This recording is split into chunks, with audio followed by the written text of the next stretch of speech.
Essa vai ser a técnica completa para você saber se o seu contator está ou não funcionando.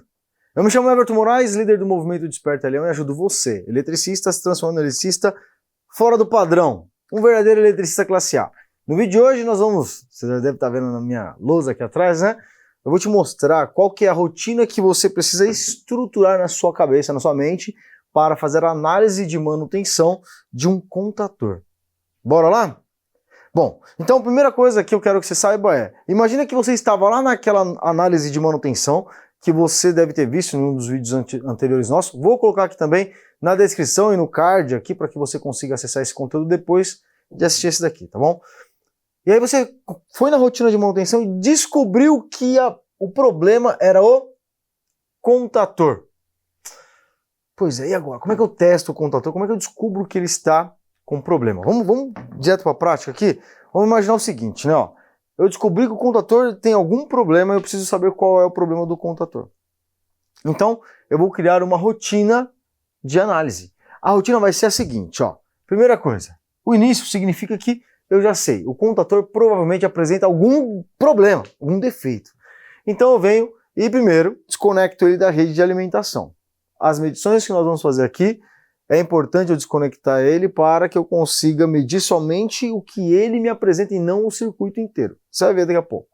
Depois, vou realizar os testes da bobina. Como é que eu realizo o teste da bobina?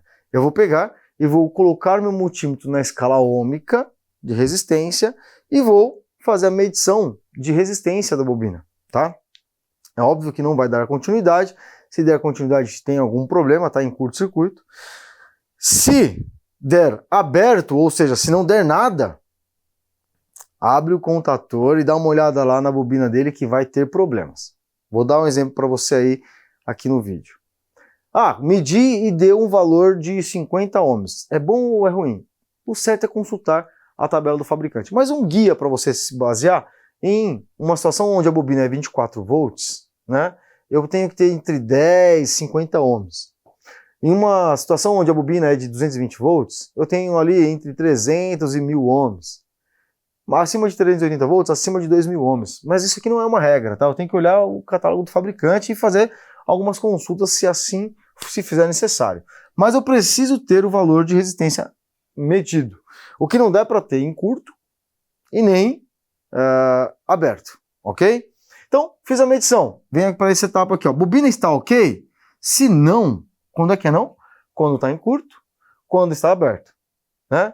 Então eu faço a substituição da bobina. Tá? A bobina não tem essa, né? Não tem como revitalizar ela, não vale a pena. Então eu vou lá e substituo a bobina. Tá? Eu encontro a bobina para comprar separadamente dos contatores. Legal, bobina ok? Sim, então agora, se ela está ok, não é ela o problema, eu vou realizar os testes de continuidade dos contatos de potência, os contatos principais, né? Bom, só para fazer uma análise aqui, o que a gente está esperando nessa situação? Quando eu faço uma análise dos contatos de potência, eu estou analisando os contatos 1, 3, 5, 2, 4, 6 aqui do contator, não é isso? Esses três contatos.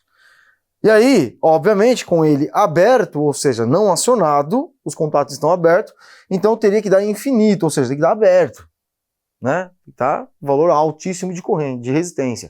Não pode ter ruído ali, não pode ter ruído de resistência, tem que ficar aberto, né?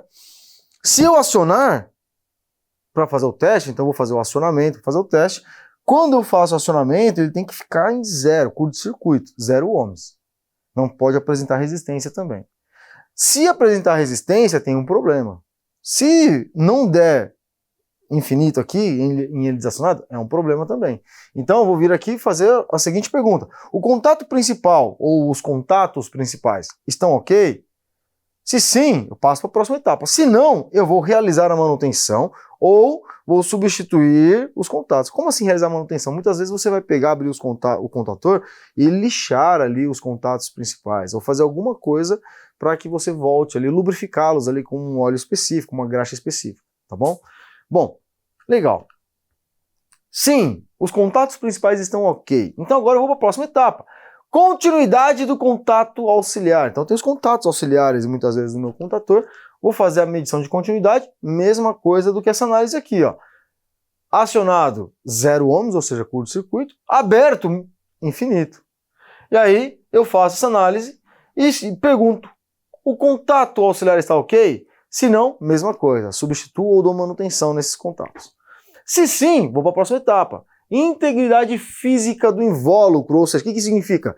A carcaça, o plástico que envolve aqui a parada toda, né? Mas por que tem que estar ok? Por que tem que estar íntegro aqui a carcaça? Porque, na verdade, aqui eu tenho várias partes, né? Eu tenho a parte inferior, que é que determina aqui a posição da bobina e assim por diante. Tem a parte superior, que tem os contatos. E essa parte superior ainda, ela tem uma parte chamada de câmara de extinção de arco.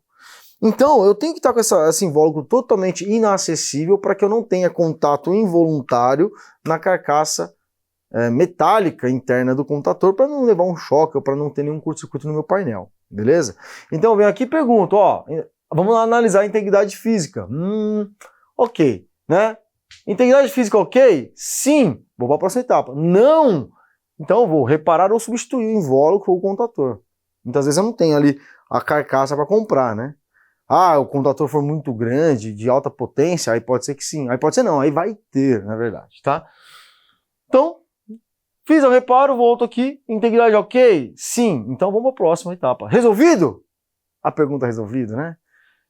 Claro, presta atenção numa coisa, ó. Se o contator estava com problema, alguma dessas análises que nós fizemos acusou não conformidade, concorda comigo? Então o que acontece? Alguma hora você tem que dar uma intervenção, né? Ou substituir o contator ou algo parecido.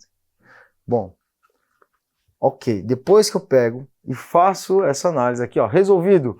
Sim! Acabou, resolvido o problema, volto o contator lá e ligo ele de novo no sistema. Não foi resolvido, aí eu tenho algumas opções, ou eu volto do início para ver onde é que foi que eu falhei, ou eu vou contatar ali um especialista ou um fabricante para que ele consiga me ajudar nesse guia, nessa rotina de análise de defeitos, tá certo? Uma coisa importante aqui, interessante, que é legal você se atentar, nessa hora do teste da bobina, eu não comentei, mas é bacana, você fazer o teste com o multímetro e também fazer o teste alimentando a bobina, tá? Porque aqui eu tenho algumas coisas, né? Aqui eu estou falando de integridade física e dos contatos e do dispositivo e assim sucessivamente. Mas poderia ser, por exemplo, um problema de sujeira no entreferro. Olha que coisa, né? O que é sujeira no entreferro? Sabe quando o contator fica fazendo aquele zumbido, fica zzz? Às vezes eu tenho uma sujeira no entreferro, ou seja, alguma limalha ou algo parecido que está afastando os dois núcleos do contator. Então eu pego e faço uma limpeza, às vezes, e resolve, tá? Então eu ligo, alimento também, além de somente testar a continuidade. E aí, o que você achou desse conteúdo? Curtiu? É top, né? Então olha só, vou esperar aqui o seu curtir aqui nesse nosso vídeo, se inscreve no canal se você ainda não for inscrito e te vejo no nosso próximo vídeo. Até lá!